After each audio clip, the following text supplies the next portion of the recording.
For years, I avoided the forest where my father, Robert Lane, was last seen. He'd been a local journalist chasing a decades-old disappearance case. The police said he probably got lost.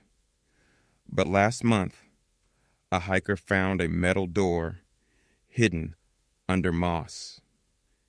Inside was a small cell and my father's handwriting on the wall. When I was 24, my father vanished without a trace. That was testimony 14. Now, I'm 35, and for over a decade, I've lived in the same small Pennsylvania town where everyone still whispers his name with that careful mix of pity and curiosity. Poor Michael, they'd say at the grocery store. Still no sign of Robert, huh? They didn't mean any harm, but each word was another stone in the pile of unanswered questions I carried around every day. My father, Robert Lane, was a local journalist. Not the kind who got famous, but the kind who actually cared about truth. Small town corruption, forgotten veterans, missing people. He had this way of digging into a story until it bled. The last one he ever worked on was about a string of disappearances that dated back to the 1980s. 3 young men who went missing near the old Pine Hollow Military Reserve. Locals said they'd run off to the city.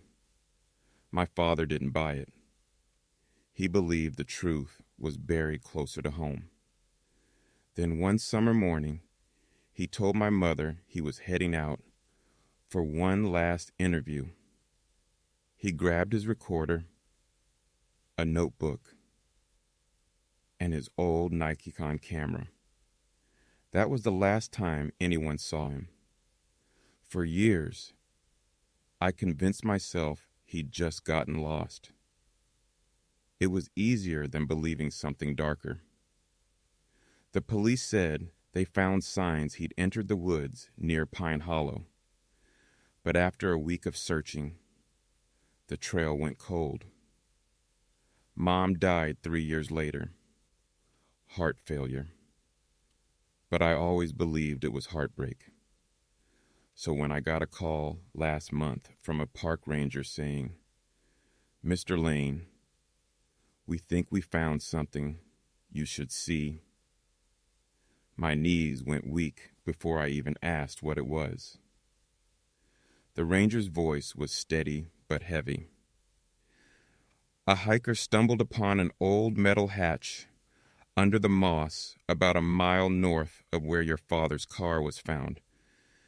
We think it's an old Cold War shelter, but there's writing inside. You'll want to come down. 2 days later, I stood in that forest again for the first time since the search teams packed up. The air was thick with memory, the same smell of pine and wet soil, the same haunting silence between the trees. The bunker was small, almost buried under years of dirt and moss. A square metal door, rusted and half swallowed by roots. The ranger had already forced it open. A cold draft rolled out from inside. When my flashlight hit the concrete walls, my breath caught. Words were scrawled everywhere. Names, dates, fragments of sentences scratched into the walls like someone was trying not to be forgotten. And there it was, in my father's unmistakable handwriting. They were right. It wasn't an accident. Below it, his initials, RL. I wanted to run, but something in me, something that had been silent for a decade, stirred awake. That night, back in my motel room, I couldn't sleep. I replayed that image over and over. The narrow cell, the rusted bed frame, the handwriting that matched every note my father ever left on the fridge. It wasn't just graffiti. It was a message. And I knew what I had to do. I had to finish what he started. I started with what I still had. My father's old laptop, which had been sitting in my attic since the police returned it. The battery was dead. The screen cracked. But the hard drive still worked.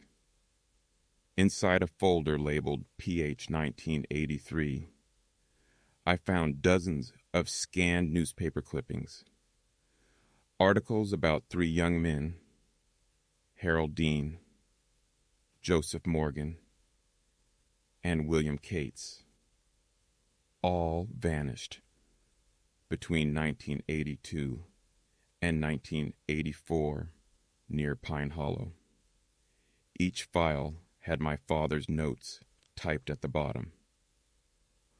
All 3 had relatives who worked at Fort Mercer facility. Possible link to classified testing. Witness. Old caretaker mentioned lights at night near abandoned sector. Interview scheduled. 7:13. Subject claims he was detained. That last line stopped me cold. The date. July 13th, 2014. The day he disappeared. The subject he was supposed to meet. That must have been who he was heading to see. I printed out every file and took them to Margaret, my father's old editor at the local paper. She was in her late 60s now, with a sharp tongue and a heart that had carried the same grief I had. Your dad was obsessed with that Pine Hollow case, she told me, flipping through the pages. He said it wasn't just about missing kids. He thought the military was hiding something. What kind of something? I asked. She hesitated. He mentioned some kind of detention site, but nobody believed him. He said he'd found coordinates in an old declassified document, but before he could publish, he vanished. Coordinates, I repeated. She nodded and rummaged through her desk drawer. I kept one of his drafts. Figured you might come back one day. The paper she handed me was yellowed with age. At the bottom of a half-written article were GPS coordinates, faintly penciled in. They pointed to the northern ridge of Pine Hollow, about a mile past where the bunker had been found. That night, I packed a flashlight, a portable recorder, and a shovel. I didn't tell anyone where I was going. The hike took nearly 2 hours. The deeper I went, the quieter the woods became. No wind, no birds, just the crunch of leaves under my boots. Then I found it, a small clearing surrounded by collapsed fencing. In the middle stood a concrete hatch, identical to the one from the ranger's photos. This one was locked. I brushed away the moss and dirt around the edges, searching for anything that might give. My fingers caught something, a small gap near the hinge. I pried it open just enough to reach inside. Metal, cold, round, a keyring. Attached to it was a rusted tag that read PH2. Inside the bunker, dust floated in the beam of my flashlight. The air was stale, and the walls bore the same etched handwriting. But these were different names. More names. Dozens of them. Then I saw something glinting near the floor. A recorder. One of those old digital types from the 2000s. I pressed play. Static. Then a voice. My father's voice. If anyone finds this, I think I know what Pine Hollow really was. These rooms weren't fallout shelters. They were holding cells, temporary detentions. People the military didn't want seen. Locals who saw something, heard something, maybe even journalists. They said it ended in '85, but I've seen newer locks. Someone's still using these. My hand trembled as I listened. His breathing quickened. Then the recording cut off. I sat there in the silence of that concrete room, surrounded by names carved into walls, and I realized this wasn't just about him. This was about everyone who disappeared before him. I needed proof. Something undeniable. I spent the next week digging into archives, requesting public records, talking to anyone who remembered the old Fort Mercer base. Most doors slammed in my face. Others whispered warnings. One man agreed to talk, a retired mechanic named Thomas Keller, who'd worked at Fort Mercer in the early '80s. I shouldn't be telling you this, he said, his hands trembling over his coffee. But yeah, Pine Hollow had a secret section. We called it Sector 9. Wasn't on any map. They brought in people sometimes. Locals. Said they were trespassing on restricted land. We never saw them again. I showed him a photo of the bunker entrance. He went pale. Yeah, that's one of them. There were at least 3. Do you know what happened to them? I asked. He looked at me, eyes wet. Son, if your father found that place, he wasn't lost. He was silence. That night, I sat in my car outside the old newspaper office and listened to my father's voice again. Each breath, each word felt like he was still there, guiding me toward the truth he never got to publish. I knew what I had to do next. I had to bring his story to life. I started recording my own report. It wasn't for fame or revenge. It was for closure.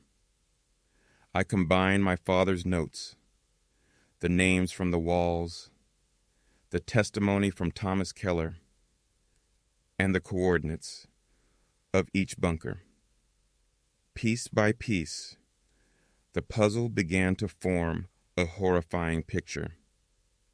In the early 1980s, during heightened Cold War paranoia, a covert military program detained civilians accused of espionage activities.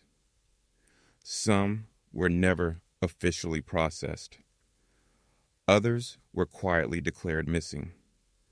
When the program was shut down, the bunkers were sealed, but the records were erased. And somehow, my father had stumbled onto the last remnants of it. His notes suggested he'd found evidence of the detentions continuing long after they were supposed to have ended, right into the early 2000s. He believes someone local, perhaps a contractor or a guard, was keeping it alive. In his final memo, dated the morning he vanished, he wrote, "Meeting source at Site 2, if he's right. This will change everything." That was the last file on his recorder.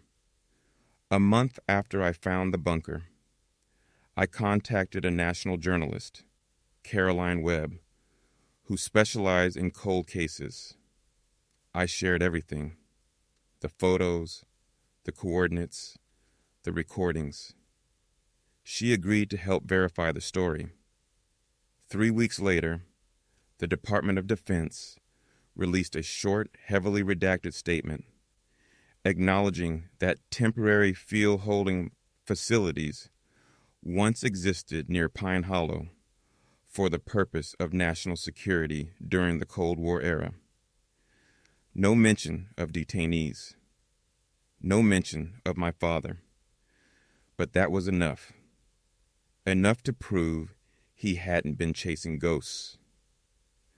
The local paper, my father's paper, ran a front-page story for the first time in years, under the headline, "Journalist's Son Uncovers Truth Behind Pine Hollow Disappearances." They used my father's original notes, his words, his voice. That night, I stood in front of my microphone, just like he used to, and recorded my own broadcast. "Dad, you were right.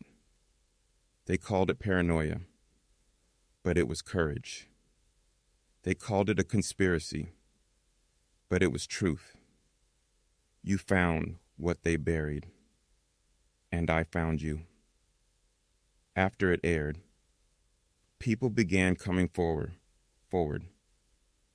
One man said his uncle vanished near Pine Hollow in 1983.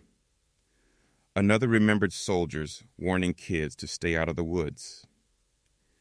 Every story added weight to the truth my father had carried alone. A week later, I went back to the bunker one last time. The forest was quiet, but it didn't feel hostile anymore. I traced my hand over the writing on the wall. His message, his initials. I added one more line beneath it. "You were never lost. You were found." As I walked back through the trees, the light filtering through the pines felt softer. The grief I'd been carrying for years didn't vanish, but it changed shape. It became purpose. Maybe that's what truth does. It doesn't erase pain, but it gives it meaning. If you were in my shoes, would you have gone back into that forest? Subscribe if you believe that every truth, no matter how long it's buried, eventually finds its way to the light.